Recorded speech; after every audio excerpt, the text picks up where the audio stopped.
Jörg, il y a 30 ans, histoire d'une rencontre. C'est l'histoire d'une rencontre comme il en existe peu dans une vie. Tout a commencé chez Eugene Gesellschaft. J'avais trouvé un stage d'employé nécessaire pour entrer dans mon école de commerce à Bordeaux. J'avais 20 ans, j'étais stagiaire, je préparais le café pour Frau Renningen, je crois. J'apprenais à reconnaître le comportement du Schwab qui range consciencieusement son paquet de gâteaux à lui dans son tiroir de son bureau à lui. Je répondais laborieusement aux standards téléphoniques de la société.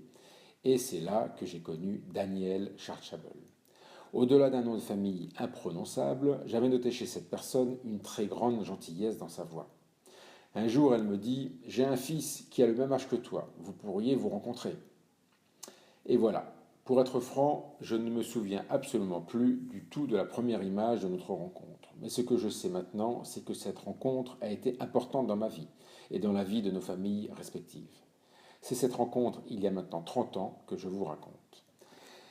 Nous étions beaux, enfin surtout Jörg. Jörg avait un air californien, grand voyageur, bronzé, musclé, bodybuildé, ouvert sur le monde, ouvert sur les autres, aventureux, prêt à tout, finalement risque tout, donc assez hors norme ou plutôt complètement hors norme. C'est ce qui a dû me plaire et nous a rapprochés tous les deux. Jörg avait ce qu'on appelle un fait de guerre, le genre de truc qui vous monte au statut de héros autour de soi. Du style, il a fait ça ? Non, il a quand même pas fait ça. Mais si, il l'a fait. Ah merde, alors il est trop fort ce mec. Accrochez-vous. Pour ses 18 ans, je crois, sa famille lui offre une voiture, une Renault Super 5. Elle était rouge. Ses parents ont dû se dire, il faut donner la liberté à nos jeunes. Et la voiture, c'est le symbole de la liberté. Alors Jörg, pour ton anniversaire, on t'offre une voiture. Regarde, elle est rouge, elle est belle, hein. Mais Jörg avait une telle soif de liberté qu'il a vendu la belle voiture rouge aussitôt, et ceci pour s'offrir un voyage en Californie. Trop fort, le Jörg. Vous imaginez la tête des parents ? Eh bien, c'est ça, un fait de guerre. Un truc dont les copains se souviendront toute la vie et diront Jörg, il a vendu la voiture pour partir en Californie.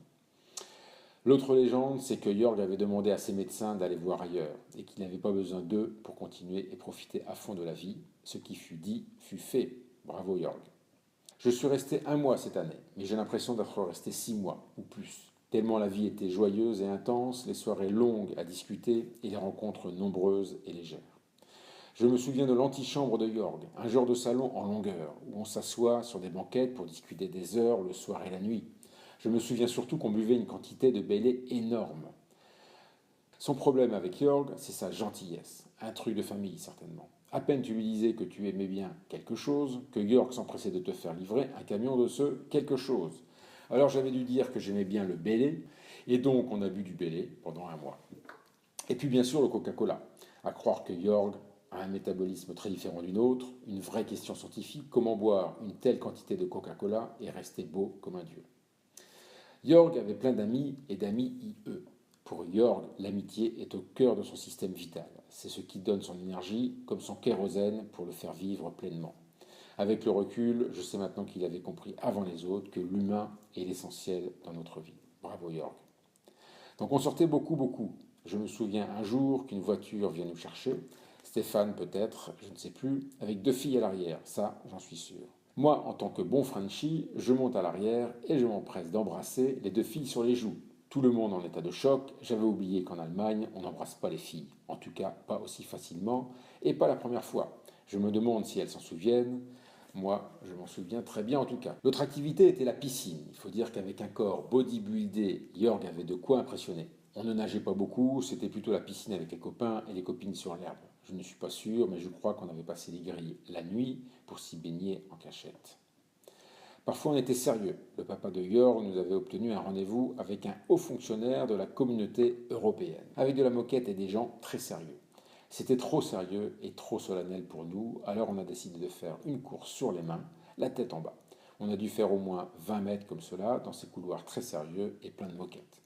Voilà, c'est l'époque des pieds de nez, des nuits blanches, des discussions sans fin pour refaire le monde, des chaussettes trouées, des amours incertains, des rencontres à la piscine, des réveils difficiles pour aller travailler et des bons moments.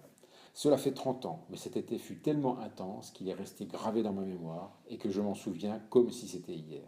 C'est finalement incroyable car je réalise aujourd'hui qu'il a forgé notre amitié, m'a fait aimer l'Allemagne et les Allemandes, a tissé des liens familiaux tellement forts et nous a offert une très très belle amitié. Alors merci à la famille Schwartzabel pour cette belle rencontre et Jörg, je te souhaite un très très bel anniversaire.